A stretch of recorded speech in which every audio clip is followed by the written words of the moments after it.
Try this. Call someone on the phone right now. Sit completely still. Back straight, hands flat on the table, no movement. Have a real conversation. You can't do it. Or you can, but it feels wrong. Effortful in a way you can't quite explain, like you're fighting something. Now here's the part that makes this genuinely strange. You gesture when you're on the phone. You gesture when you're alone, thinking out loud. Some people gesture when they're talking to themselves in a completely empty room. There's no audience. The hands still move. This is not a habit. This is not a cultural quirk. This is not nervous energy you haven't learned to control yet. Your hands move when you talk, because speech and gesture are not two separate things that happen to run at the same time. They are one system, and it was running in your ancestors' bodies long before the words were there to go with it. To understand why your hands are part of how you think, not just how you communicate, we need to untangle 5 things. What gesture actually does inside the brain when you speak, why researchers think hands came before words in human evolution, what happens to your thinking when your hands are forced to stop, who gestures and why the answer will surprise you, and what all of this means for the way you actually use language every day. Let's go. Here's what happens when you take gesturing away. Researchers have run a straightforward experiment. They ask people to explain something, solve a math problem, retell a story, describe how to get somewhere, while sitting on their hands. Forced stillness. The results are consistent. People produce more filled pauses, more mid-sentence stops while searching for a word. Their explanations become less fluent and less precise. In some tasks, their ability to retrieve specific vocabulary drops measurably. And here's the detail that stuck with researchers. When people are told to sit on their hands, some of them start gesturing with their feet. The system looks for an outlet. It doesn't just stop because the hands are unavailable. It tries to reroute. That's not what an optional accessory does. That's what a core system does when you block one of its channels. So what exactly is that system? The leading scientific framework for understanding why this happens comes from psychologist David McNeil, whose decades of research at the University of Chicago produced a deceptively simple claim. Gesture and speech are not two channels delivering the same message. They are two components of a single act of thought. McNeil's key observation was about timing. Gesture doesn't follow speech. It doesn't illustrate something you've already said. Gesture consistently begins slightly before the corresponding words, sometimes a full second before the word arrives. Your hand is already moving toward the shape of the idea while your mouth is still working out how to phrase it. That timing tells you something important about where gesture sits in the process. It's not output, a display of meaning you've already constructed. It's part of the construction itself. The hands are participating in the thinking, not just reporting the result. This is why gesture and speech are tightly synchronized, even though they operate through completely different physical systems. Disrupt one, and you disrupt the other. People who stutter modify their gestures to stay in sync with their altered speech rhythm.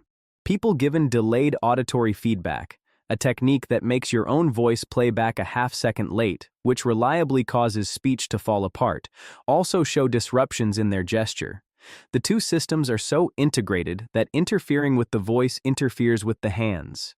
McNeil's framework proposes that gesture and speech represent different modes of a single underlying cognitive process. Speech is linear. Words come out one at a time, in sequence, constrained by grammar.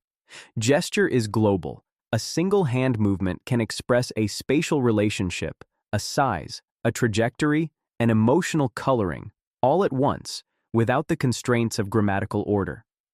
When you gesture as you speak, you are simultaneously expressing the same thought in two different formats: the sequential, grammatical format of language and the simultaneous spatial format of the body. That's not redundancy. That's a richer signal than either alone could carry. Somewhere in your left hemisphere, language is carefully constructing a grammatically correct sentence. Meanwhile, your right hand has already thrown a shape in the air that said the whole thing at once, and neither of them told you it was happening. The brain imaging evidence lines up with this. Gesture and speech activate overlapping neural regions, including Broca's area, long associated with language production. Gesture isn't processed in a separate body movement module that happens to run alongside language. It is processed, in part, by the language system itself. The hands are not translating what the mouth says. The hands and the mouth are co-producing the same utterance through different means. And this co-production, researchers now believe, didn't start with the first words humans ever spoke. It may have started long before there were words at all. Here's what the other primates tell us. Great apes, chimpanzees, bonobos, gorillas, orangutans have a problem with vocalization. Their vocal calls are largely involuntary, emotionally driven, and inflexible. You cannot teach a chimp to produce a new call on command the way you can teach it to produce a new gesture. The calls are essentially fixed. The hands are not. Bonobo gesture repertoires vary significantly across individuals and can be intentionally modified. Researchers have successfully taught chimpanzees manual signs derived from American Sign Language. No one has successfully taught a chimpanzee to control its vocalizations the way it can control its hands. This asymmetry matters. If language had to start somewhere in a body that couldn't yet control its voice, the hands were the obvious candidate. Your hands may have been speaking long before your mouth caught up. The idea that gesture came before speech in human evolution is called the gesture-first hypothesis, and it has a surprisingly long history. It was first proposed in the 18th century and was revived seriously in the late 1960s through the work of Adam Kendon and others. The core argument runs like this. Early hominids had the same problem modern apes do. The vocal apparatus was not under reliable conscious control. You couldn't choose to make a new sound and have it come out the way you intended, but you could choose to make a new movement with your hands. Manual action, reaching, grasping, pointing, shaping, was already under voluntary control because hands were used for tools and object manipulation. Communication through gesture was, in a real sense, closer to the existing hardware.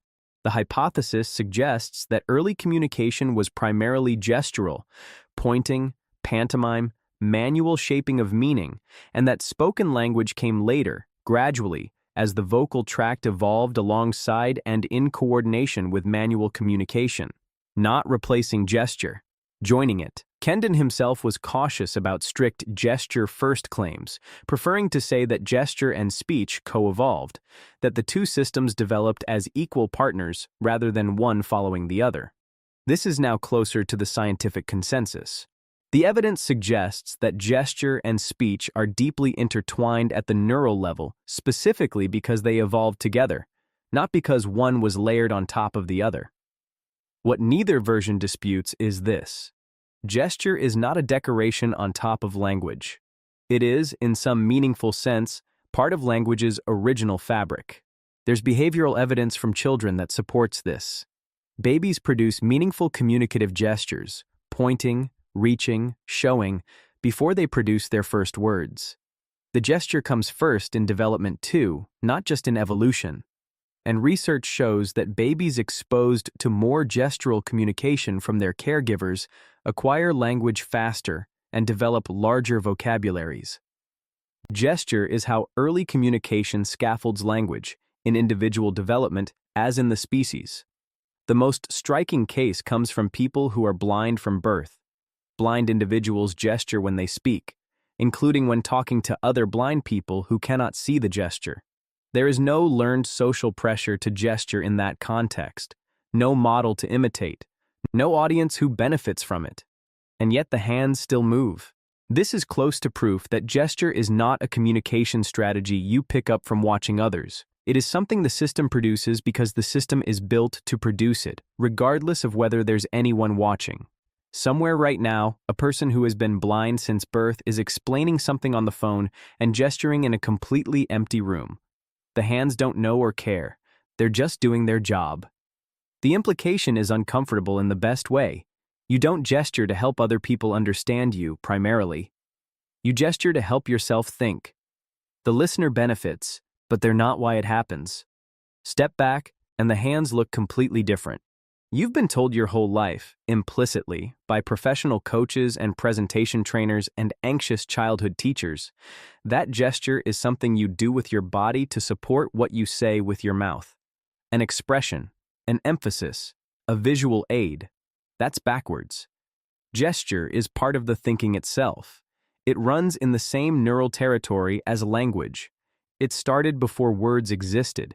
It shows up in development before the first word is spoken. It keeps running even when there's no one watching, even when the hands are the only moving part in a silent room. Your hands are not illustrating your thoughts for the benefit of a listener. Your hands are part of how you generate thoughts. Speech carries the grammar and the sequence. Gesture carries the spatial, global, simultaneous information that grammar can't easily encode. Together, they produce something neither can alone. The hands have always been part of the voice. They just don't make sound. Here's the one thing. The next time you're stuck, trying to work through a problem, explain something to yourself, find a word that won't come. Let your hands move. Not performatively, not for an audience. Just let them do what they already want to do. Shape the idea in the air. Trace the relationship between two things with your fingers. Let the hands get involved before the words are ready. This isn't a trick. It's using the system the way it was built to be used. Your gesture and your speech are co-producing thought. They work better together than either does alone. Forcing stillness doesn't make thinking cleaner. It removes one of the channels your brain uses to think. You've spent years being told to keep your hands still to appear calmer, more controlled, more professional. That advice costs you something real. The hands were thinking. Let them. And if it surprises you that your hands know things your words don't, wait until you hear what your body does when the words being spoken to you aren't true. Your hands stop moving in a specific way. Your breathing shifts before you've consciously processed anything. Your body knows you're being lied to before your brain does. That one's next.